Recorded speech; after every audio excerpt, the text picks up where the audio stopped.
Jadi di sini Yesus meneruskan perjalanan pelayanannya, dan dicatat di sini bahwa ada 2 orang buta mengikutinya sambil berseru-seru dan berkata, sampai di sini dulu. Bapak dan Ibu, kalau Anda hari ini, kenapa saya kasih pancing video begini? Supaya Anda yang bermasalah imanmu dinaikkan.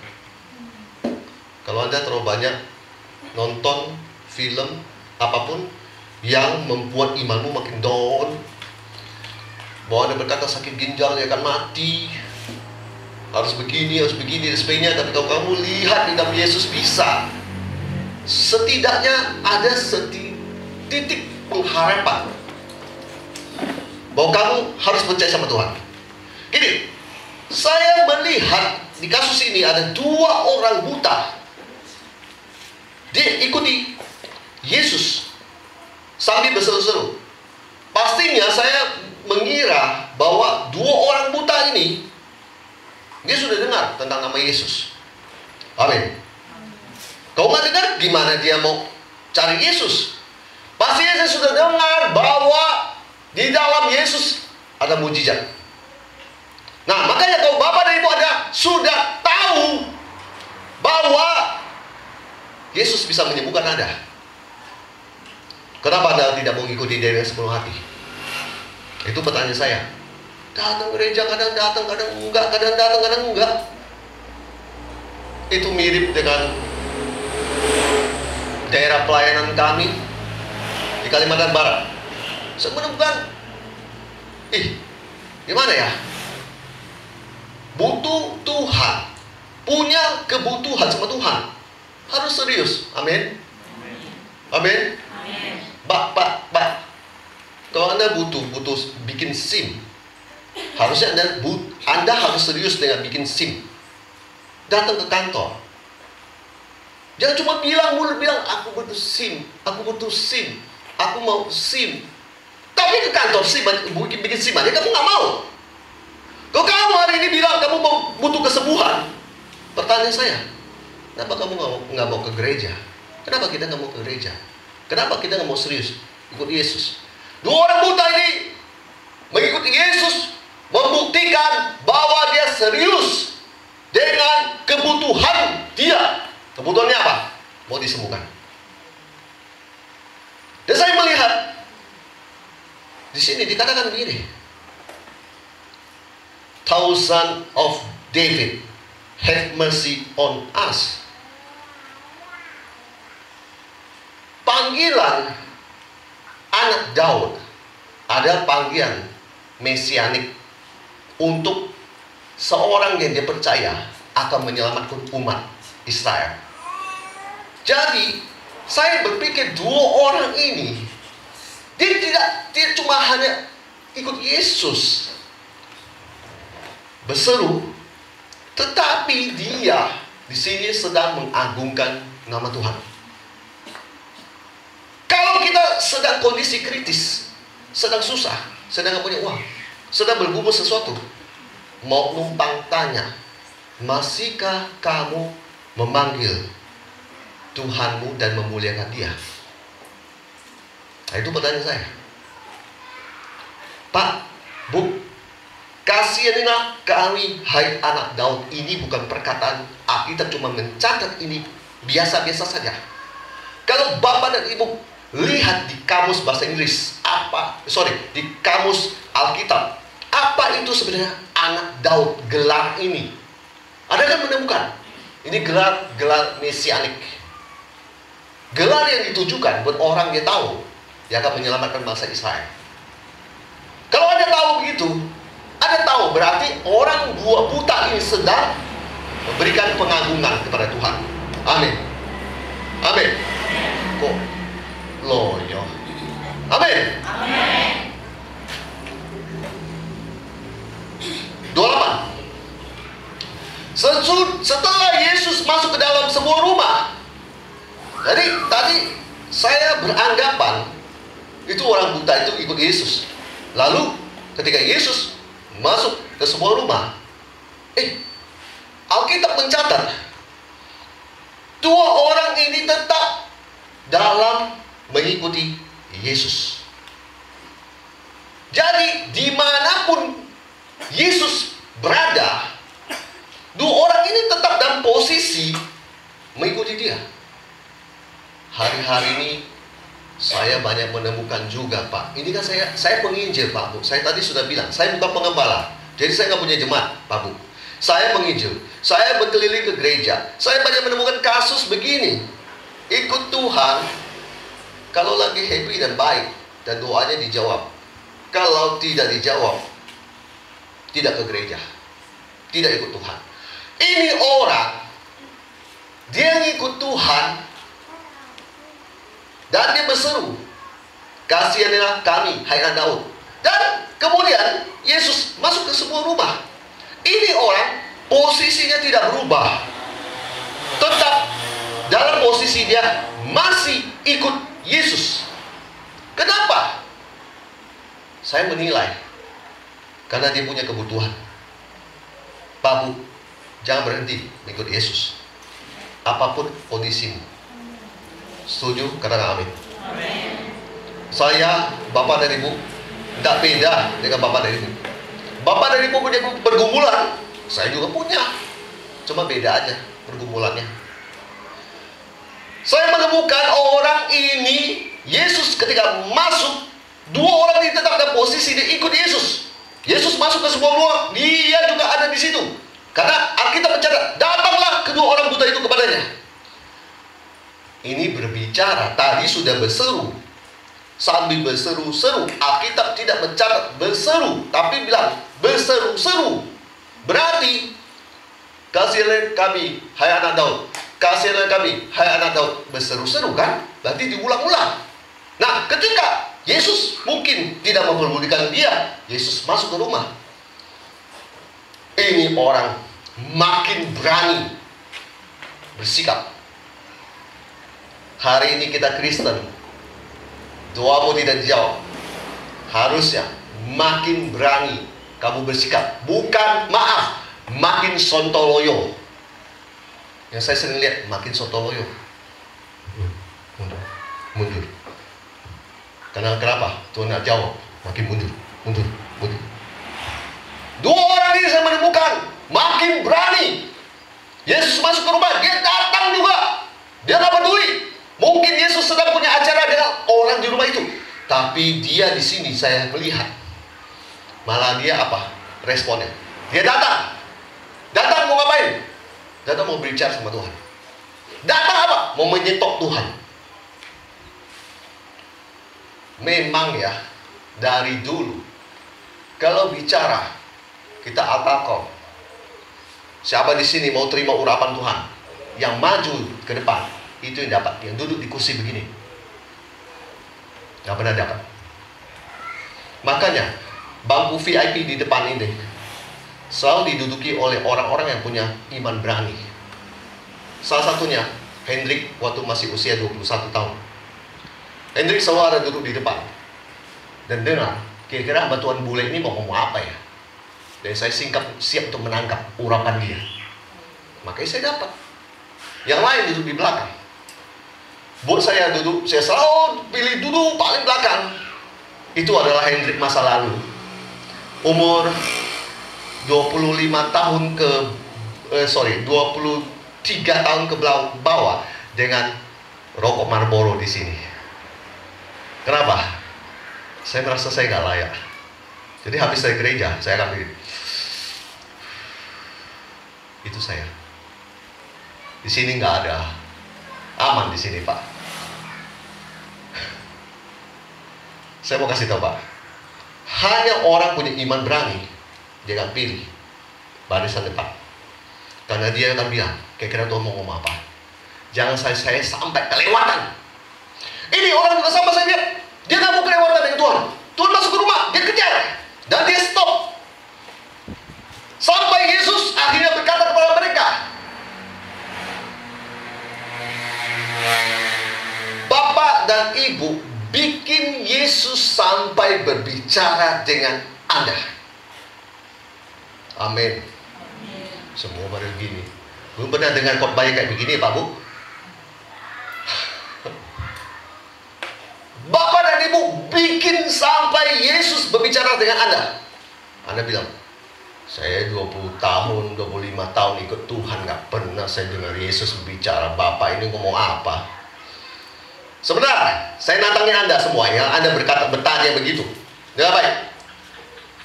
Kita semua percaya, mulut, lidah, Tuhan yang ciptakan. Amin. Tuhan ciptakan telinga, loh, buat kita. Amin. Bahkan Kejadian pasal 1, saya nantangin lagi. Ada tertulis bahwa Allah menciptakan manusia segambar dan serupa dengan Dia. Amin. Berarti yang diciptakan ini, Tuhan sudah tahu ada mata, hidung, mulut untuk berkata-kata, dan telinga untuk mendengar. Amin. Pertanyaan saya, kalau Dia pencipta manusia bisa berbicara dan mendengar, masakan Dia nggak bisa berbicara sama Anda?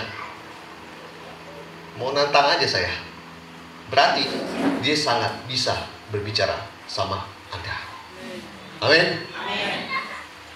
Pak, Bu, gini, Yesus hanya berkata sama mereka. Yesus to the point. Dan ngomong, nggak ngomong yang lain. Karena Dia tahu dua orang buta ini mengikuti Dia. Yang dicari kesembuhan mata, bukan dicari mobil. Pengen punya mobil Mercy apa? Enggak. Ini yang dicari kesembuhan. Makanya Bapak dan Ibu akan menemukan perkataan, percayakah kamu bahwa aku dapat melakukannya? Believe ye that I am able to do this. Apa yang Dia maksud? Kesembuhan. Apa yang Dia maksud? Mata buta dan melihat. Yesus bertanya. Setelah orang itu ikut Dia, setelah orang itu mencari Dia, sampai mungkin menghadang Dia, Yesus tanya sama mereka. Rupanya pertanyaan yang sangat mendasar. Kamu percaya nggak? Aku bisa sembuhkan kamu. Bahasanya kurang lebih begitu. Kau percaya nggak? Hari-hari ini juga sama, Pak Bu. Misalnya, maaf ya, kita ada keterbatasan ekonomi. Kita datang sama Tuhan. Kita minta Tuhan lakukan sesuatu dalam hidup kita untuk memperbaiki ekonomi keluarga kita. Yesus akan mendatangi kamu. Oke, kamu datang dengan doamu kan? Minta perubahan ekonomi. Tetapi Yesus sekarang juga mau nanya, kau percaya nggak sama aku bahwa aku bisa melakukannya? Kalau kamu nggak percaya, percuma kamu doa. Karena landasan paling penting dalam doamu, you must believe. Kamu harus percaya. Amin. Pak Bu, saya mulai semua pelayanan saya sama dengan rekan-rekan hamba Tuhan yang lain. Mulai dari nggak punya. Jujur. Kalau mungkin ada rekan hamba Tuhan Bu Dorcas bersaksi sama saya gini. Saya juga punya sama, kesaksiannya sama. Intinya, Bapak dan Ibu kalau lihat barang-barang yang saya punya itu semua, landasannya cuma ada saya doa dan saya percaya untuk barang itu bisa ada di tangan saya. Dan saya percaya Bapak dan Ibu, hamba Tuhan juga punya kesaksian yang sama. Jadi saya mau ngomong begini, Pak Bu, kalau Anda memanjatkan doa, apapun urusan doa Anda tentang perihal ekonomi, perihal masa depan, perihal jodoh, perihal rumah tinggal, perihal bisnis, perihal pengembangan pelayanan, apapun itu landasannya, kamu harus percaya bahwa Yesus dapat melakukannya. Kalau kamu nggak percaya, saya mau bilang, mendingan nggak usah doa. Percuma. Kau doa, nggak dapat. Karena Tuhan selalu bertanya, kau percaya nggak bahwa kau dapat melakukannya? Ketika saya apal ke orang, saya suruh mereka maju ke depan untuk masa kesembuhan. Saya selalu akan bilang, yang nggak percaya jangan maju. Kenapa? Percuma. Saya tumpang tangan nanti kamu nggak sembuh. Melainkan kamu yang maju, Bapak dan Ibu terkasih yang maju, kau harus percaya. Kenapa sih Pak Bu? Kami orang-orang yang di sana itu, di pedalaman, di Kalbar itu, yang harus menempuh 6 sampai dengan 8 jam keluar ke lokasi kecamatan. Di lokasi tidak ada signal, tidak ada listrik, cuma perkampungan. Ketika sudah sampai segitu, kita bikin KKR di lokasi begitu. Gereja penuh, 200 lebih orang berkumpul semua. Saya kadang-kadang hanya membayangkan mereka yang maju untuk didoakan itu banyak yang sembuh. Ketimbang, maaf kata saya, berdoa di Jakarta. Kenapa? Karena di Jakarta ini, maaf, ininya tebel. Dia masih punya deposito. Yang itu, maaf kata, keluar aja ke kecamatan, bensinnya bisa sampai 100 lebih. 6-7 jam. Itu lewatin lumpur. Sawit, daerah sawit, lumpur. Dan, maaf kata, rata-rata mereka orang nggak punya. Ketika di perhadapan, siapa yang mau disembuhkan? Mau. Dan mau nggak mau percaya. Jadi mau nggak mau harus percaya. Jadi iman yang dipaksa. Itulah sebabnya kalau di Jakarta hanya pengecualian. Kecuali dokter Singapura sudah angkat tangan dan bilang, aku nggak bisa sembuhkan anakmu. Opsi yang terakhir, pendeta dipanggil. Karena Singapura sudah nggak bisa menyembuhkan. Bapak dan Ibu, kalau Bapak dan Ibu yang di kampung sini belum pernah berurusan dengan hospital, rumah sakit di Singapura, saya buka telinga lebar. Saya mau perkenalkan kamu rumah sakit Singapura kayak gimana. Rumah sakit Singapura, saya belum pernah masuk, tapi saya tahu. Bolak-balik, saya dengar orang ngomong apa tentang rumah sakit Singapura, saya tahu. Konsultasi cuma konsultasi duduk 10 menit.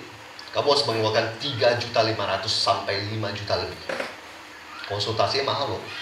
Cuma bicara loh, belum scan, belum cek, belum ambil darah apa. Konsultasi saja 3,5 juta sampai 5 juta. Lalu, kalau kamu masuk ke penginapan dia, tempat dia, rumah sakit itu nilainya bisa 100 ke atas. Jadi total kamu keluar. Ibu ketawa, tapi saya ngomong kebenaran. Total kamu berurusan dengan kanker dan keluar dari situ bisa habis lebih dari Avanza 1 biji. Avanza 1 biji sekarang sekitar kurang lebih 290 juta. Itu yang tipe yang gimana? Jadi Avanza bisa di 200 sekian, anggaplah 300 juta. 300 juta, kamu butuh 4 biji Avanza untuk menyelamatkan jiwamu. Mahal ya? Datang ke Yesus, KKR, sembuh, gratis. Tapi mohon maaf ya, persembahannya tetap sama. Tuhan Yesus tidak berubah, saya juga 1.000, saya juga 2.000. Jemaat, kadang saya harus ngajar Anda ya. Sesekali kamu berurusan sama rumah sakit, biar kamu tahu. Kasih karunia Tuhan bukan murahan. Hah? Jangan menganggap Tuhan murahan. Saya mau kasih tahu Anda, sesekali kamu berurusan sama rumah sakit model begitu, biar kamu tahu bahwa uang 1 M lebih itu buat mereka itu kecil. Kenapa? Semua mau nyawanya selamat. Waktu COVID-19, Corona, bisakah saya mendapatkan ruang di rumah sakit dengan ventilator dan sebagainya? Saya ada di situ. Maksudnya saya ada kondisi begitu dan saya melihat semuanya itu. Pak Bu, kemarin tadi begini, Percayakah kamu bahwa aku dapat melakukannya? Yesus tidak berkata, mungkin aku dapat melakukannya. Mungkin berarti 50-50. Masih bisa iya, masih tidak. Yesus di sini menekankan dapat. Jadi, di dalam Yesus selalu ada ya dan amin. Pak, Bu, saya tadi sudah bilang, kalau mau doa, landasannya jangan lupa percaya. Kamu berdoa untuk perubahan di gerejamu, supaya gerejamu berubah, tapi kamu gak pernah percaya. Gimana gerejamu mau berubah? Kamu berubah, berdoa untuk jiwa-jiwa datang, tapi kamu gak pernah percaya jiwa-jiwa akan datang. Kan tadi saya bilang, saya ini penginjil, saya ini gak punya jemaat. Harapan saya adalah handphone saya setiap hari harus berbunyi. Kenapa? Saya butuh pelayanan, Pak, Bu, di Jakarta. Saya berdoa, kalau udah sepi pelayanan, gak ada pelayanan, saya bilang sama istri saya malam-malam, saya bilang, Tuhan, kirim buat saya Tuhan, jiwa-jiwa datang. Tak lama, besoknya kering bunyi. Masuk lagi jiwa 1, masuk lagi 2, masuk lagi 3, dan seterusnya. Kalau udah mulai surut lagi, kembali lagi saya berdoa, Tuhan kirim lagi jiwa-jiwa. Orang yang bermasalah, saya paling suka orang bermasalah. Itu yang saya cari. Buat saya kalau orang gak bermasalah, saya gak dibutuhkan. Jadi bagus kalau orang banyak bermasalah, saya dicari. Ya, saya dicari sampai ke Surabaya, saya dicari sampai kemana dan sebagainya. Dan mereka selalu berani bilang, Bapak Pendeta datang aja. Boleh datang aja, semua beres. Oke. Saya juga mau misi. Saya datang, urusanmu beres. Saya nggak ngomong, semoga beres. Tidak, saya bilang, saya datang, urusanmu beres. Itu iman. Kalau nggak, mereka juga nggak berani panggil kita datang. Saya mau bilang gini, ketika ada jiwa-jiwa dan sebagainya, saya selalu berdoa, Tuhan kirim. Tuhan kirim, Tuhan kirim, Tuhan kirim, Tuhan kirim, Tuhan kirim. Jadi semua orang yang ada dalam pelayanan saya tidak lain, karena ketika saya berdoa, saya percaya. Makanya tampang-tampang itu yang ada di foto-foto di kumpulan saya ini, itu semua hasil doa. Dan saya percaya. Bukan karena keibatan saya, Pak. Tidak. Itu karena Tuhan bermurah hati sama saya. Jika Bapak dan Ibu lihat saya lagi foto makan dengan siapa, itu hasil doa dan percaya. Doa, percaya. Doa, percaya. Saya masuk ke yang lainnya. Gini. Mereka menjawab, ya Tuhan, kami percaya. Jadi, ketika Yesus tanya, mereka berespon sekarang. Mereka bilang, ya Tuhan, kami percaya. Betapa seringnya Bapak dan Ibu mungkin bertanya begini, kapan Yesus bertanya sama saya? Kapan juga saya menjawab dia bahwa saya percaya? Pak, Bu, percaya atau tidak atas apapun yang Yesus lakukan dalam hidup Anda sangat terlihat dalam kehidupan kamu sehari-hari. Kita bisa lihat buahnya orang yang percaya. Kita juga bisa lihat buah orang tidak percaya. Ketika firman disampaikan, saya bisa melihat muka-muka yang menolak saya. Saya bisa melihat mana yang meragukan, mana yang sedang menanti, apalagi dia mau bicara apa lagi, dia mau bicara apa lagi. Saya bisa melihat itu. Tuhan tahu isi hatimu. Ada saya pernah pelayanan di sebuah gereja Injili, besar gerejanya.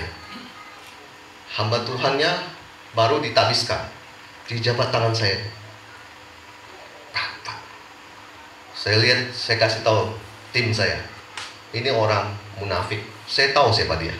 Dia sebenarnya nggak suka sama saya. Dia nggak percaya kuasa Tuhan. Saya nggak mau banyak bicara sama orang begitu. Buat apa kamu percaya Alkitab, tapi kalau kamu nggak percaya kuasa, kamu akan menjadi ahli Taurat. Saya percaya Alkitab karena ada kuasa. Kenapa? Itu yang mengubah hidup saya. Dulu saya benci sama kekristenan. Alkitab saya buang ke tong sampah, karena saya tidak menemukan Alkitab bisa mengubahkan hidup saya. Alkitab bagi saya tidak punya kuasa. Sampai Tuhan ubahkan saya satu titik. Saya ambil Alkitab saya lagi, dan kemudian sampai hari ini begini. Pak Bu, kembali ya tadi. Tuhan tahu siapa Anda. Kalau Dia sudah bilang, percayakah kamu bahwa aku dapat melakukannya? Kita punya respon setiap hari. Kalau orang habis didoakan soal kesembuhan, tempel di telinga, harusnya acting orang itu, kelakuan orang itu, ketika kesembuhan belum 100%, baru 50%, tapi dalam mulutnya setiap hari dia mau ketemu orang, gimana? Tunggu di telinga. Puji Tuhan, lebih baik. Memang ada lebih baik, tapi cuma sedikit. Tapi dia nggak pernah ngomong, masih sakit sih. Ya, kemarin didoakan nggak ada apa-apanya. Itu respon orang tidak percaya. Amin. Saya mau jelaskan, itu yang saya tadi maksud. Yehova Shammah, Tuhan Maha Hadir. Amin. Dia ada saat kamu berkata begitu, dan dia tangkap omonganmu. Rupanya saya baru tahu dia didoakan, sudah saya sembuhkan 50%. Tapi dia kemana-mana selalu ngaku, enggak, gue gak diberkati. Mana diberkati? Gereja, persembahan, perpuluhan. Enggak berubah hidup saya. Dari mulutmu ketahuan kamu tidak percaya bahwa Tuhan bisa memberkati kamu. Makanya hati-hati dengan kelakuan kita sehari-hari. Amin. Di sini saya mau bilang gini, ketika mereka merespon, ya Tuhan kami percaya. Selanjutnya Yesus kemudian baru mau bertindak. Tadinya Yesus diam saja dan dia tidak mau bertindak sama sekali. Kenapa dia tidak mau bertindak? Sampai dia temukan jawaban dari orang tersebut. Apa? Mungkinkah sampai hari ini Yesus belum bertindak dalam hidup kita? Karena dia sekian lama dia sudah menanti kita. Mau lihat kira-kira kita percaya atau tidak percaya. Saya menemukan ketika Yesus menemukan jawaban orang itu, bahwa dia bilang, ya Tuhan kami percaya. Yesus kemudian baru bertindak dan ngomong di sini 29. Lalu Yesus menjamah mata mereka. Sampai di sini dulu. Lalu Yesus baru bertindak dengan tangannya. Saya sangat percaya ketika Yesus tumpang tangan sama saya pasti sembuh. Saya apapun yang saya butuhkan pasti selamat. Enggak. Saya pernah mengalami kurang lebih hampir 2 tahun, 1 tahun lebih kerja di sebuah perusahaan, tidak bergaji. Perusahaan diambang kehancuran. Saya tetap dalam kondisi beriman. Saya percaya Tuhan akan menyelamatkan perusahaan ini. Setiap hari bergumul, setiap hari berdoa, menangis kadang, berlutut di hadapan Tuhan. Sampai suatu hari saya mendengar satu perkataan dari Tuhan. Ini saya benar-benar saya dengar, Hendrik, semua sudah selesai. Dengan baik. Ketika saya dapat perkataan itu, Hendrik, semua itu sudah selesai. Benar, besoknya berubah. Order datang, ini datang, itu datang, apa datang, semuanya berubah. Sejak itu terus naik. Satu perkataan Tuhan mengubah semuanya. Contoh lagi, tadi kan saya ngomong Surabaya. Saya pernah dipanggil seorang anak yang punya perusahaan di Surabaya, perusahaan pabrik roti. Dia datang, dia bilang, Pak Pendeta, ini disewa gudang ini sama sebuah perusahaan. Sudah sekian lama nggak dibayar. Kami sudah berdoa, tetap kondisi sama nggak dibayar. Oke, saya bilang, utangnya berapa M? Berapa? Dia bilang sekian M. Jadi di atas 1 M kayaknya. Saya lupa udah peristiwa udah lama. Pokoknya ber-M lah. Saya berdiri sama istri saya di kawasan pergudangan itu. Saya tumpangkan tangan. Dalam nama Yesus Tuhan curahkan berkat. Ya berhutang bayar hutangmu dalam nama Yesus. Dalam nama Yesus. Amin. Tak lama kemudian, hutang yang sekian lama, yang sudah didoakan lama. Tuhan tolong lunas. lunas. Terima tuh dia lunas. Luar biasa ya. Saya mau ngomong gini. Kalau sampai Tuhan bertindak, Tuhan pegang kamu, Tuhan kasih kamu sebuah perkataan, wih, beres semua masalah. Mau bilang masalah saya rumit, sudah ke pengadilan, sudah ke apa dan sebagainya. Iya. Kau ketemu Tuhan, Tuhan sebut satu kata aja, beres. Saya punya satu video. Ada seorang ibu, orang Dayak di pedalaman. Divonis dokter 8 tahun mandul, dan divonis mandul, tidak punya anak selamanya. Dia marah sama Tuhan. Dia marah. Waktu saya bikin KKR di sana, nggak tahu juga. Ini orang seharusnya dia tidak datang. Dia datang, hujan-hujan, bawa payung. Dan pikir saya ini lebih gampang dia tidak datang, karena kondisi dia kepahitan sama Tuhan. Dia datang, dia duduk. Setelah firman selesai, saya ini nggak tahu kenapa Tuhan bilang, itu ibu yang itu tuh, kau panggil dia, berdiri. Saya dengar tuh suara Tuhan, ibu, kamu itu, berdiri kamu.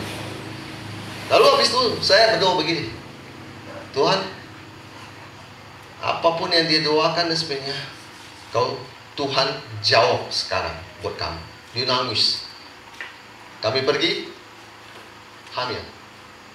Setahun kemudian, gendong anak sudah, perempuan. Dokter vonis, gak punya anak selamanya. Mujizat Tuhan bilang, dia punya anak. Semua itu tergantung kita mau percaya atau tidak. Makanya saya mau bilang, kalau Yesus bertindak, semua beres. Semua perkataan aja cuma bilang, ibu, kau ingin apa ibu? Tuhan jawab kamu sekarang. Dia lupa ya, dia lagi kontak. Dia lagi berdoa, saya berdoa. Tuhan dengar, Tuhan jawab. Itu gak pernah saya lupa, ibu itu. Jadi kesaksian di kampung itu. Jadi kalau saya di situ, ya orang kenal saya. Karena mereka sudah banyak lihat. Ada satu ibu gembala. Ini ibu gembala ya. Gereja GGP. Kau pernah dengar? Gereja GGP. Waktu itu dia maju ke depan. Saya tumpang tangan. Ada tumor di bagian dada. Saya tumpang tangan aja. Tumpang tangan di kepala. Dia merasa ada sebuah kuasa.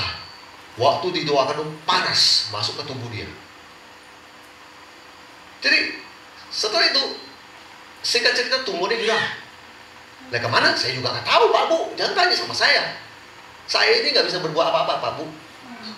Saya ini cuma dipakai Tuhan. Doain. Mujizat urusan Tuhan. Makanya dia suka komplain. Pak, saya didoakan kok nggak sembuh Pak. Mungkin kamu nggak beriman. Mungkin ada masalah yang lain. Jangan salahkan pendetanya. Kalau kamu salahkan pendetanya, saya kasih kamu lihat video saya semua. Kamu akan menemukan banyak sekali orang yang disembuhkan. Itu yang disumbah itu lebih dari 10 orang itu. Kalau bapak dan ibu mau hitung itu lebih dari 10 orang. Saya pelayanan di sana cuma 1 tahun lebih. Kasih saya tinggal di situ 2 tahun. Dengan nama Yesus saya akan bikin lebih banyak lagi. 1 tahun lebih loh. 1 tahun lebih saya baru tinggal. Saya bolak-balik di situ, bolak-balik. Apalagi saya tinggal di situ. Masih banyak lagi yang saya nggak ambil kesaksian mereka, karena mereka ada tinggal di pedalaman dan sebagainya. Saya mau kasih tahu Pak Bu begini. Yesus menjamah mata mereka sambil berkata, ini perkataan menarik, dengar baik-baik. According to your faith, be it unto you. Jadilah kepadamu sesuai iman kamu. Jadi saat ini kamu beriman, Tuhan, aku mau didoakan. Masa depanku ini pasti dapat kamu. Tuhan, kalau aku didoakan ini begini, aku sedang berdoakan untuk masalah keuangan saya. Di dalam nama Yesus, aku percaya, aku berdoa, aku percayakan firman-Mu. Dalam nama Yesus, jadilah kepadamu sesuai iman-Mu. Kalau kamu saat ini sudah bersakit sekian lama, kau dengar firman Tuhan ini, yang harus kamu bangkitkan adalah kamu percaya sama Tuhan, bahwa Dia bisa menyembuhkan kamu. Saya mau berkata dari iman ini, jadilah kepadamu menurut iman kamu.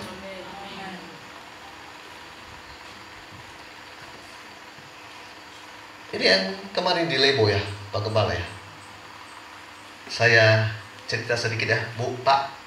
Jadi biar Bapak dan Ibu kenal saya lebih dalam. Sebenarnya kasus Bapak dan Ibu, saya nggak akan ngomongnya ini gimana. Bapak Ibu tenang aja. Sebenarnya kasus Bapak dan Ibu itu di Kalbar itu sangat banyak. Jadi ibu-ibu datang, Pak, begini Pak, begini. Saya cuma bilang, siapa nama suamimu? Andi. Oh, saya bilang, Andi, dalam nama Yesus Tuhan tangkap kamu sekarang. Amin. Sebulan Tuhan tangkap. Satu orang, kayaknya udah lebih dari 3 orang ya. Di Manado, kampungnya Ibu Pendeta Jeva, ada seorang lagi Natal saya. Oh, suami saya nggak mau ibadah, Pak. Oh gitu ya. Siapa nama suamimu? Sini. Saya berdoa. Dalam nama Yesus, suamimu yang suka mabuk, saya doakan dia muntah-muntah. Saya bilang gitu. Wih, semua pada melihat, pendeta apa ini? Bukannya doakan, Tuhan tolong dia, mohon belas kasihan. Tidak, saya doakan muntah-muntah dan besok masuk ke gereja. Pendeta nggak benar. Kata kamu, itu kata kamu. Masuk ke gereja, rambut gondrong sudah dipotong rapi. Semua pada bingung. Kok bisa begitu? Kan saya tadi udah bilang, kasus begitu sudah saya banyak temui di Kalbar. Jadi satu mujizat demi mujizat, demi mujizat, demi mujizat sudah saya lihat. Makanya ketika saya berdoa untuk kasus begitu, saya sangat percaya diri. Kan ibu nggak kenal saya. Makanya saya tadi bilang, di kampungnya Ibu Pendeta Jeva, itu perbukitan.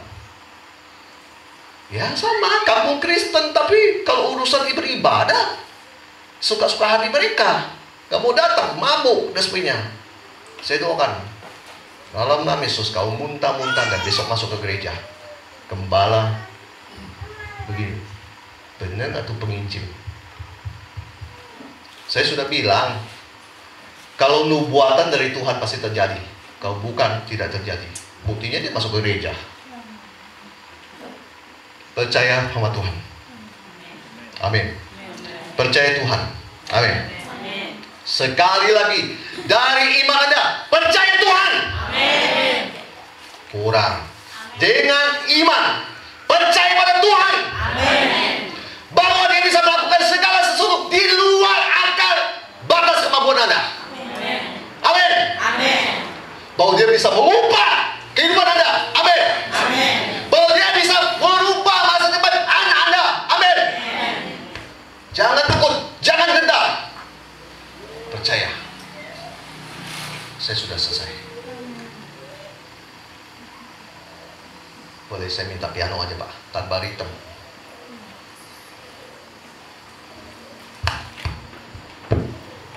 Mainkan Pak, piano.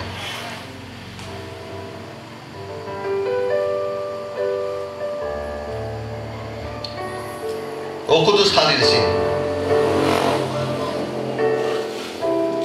Roh Kudus ada di sini.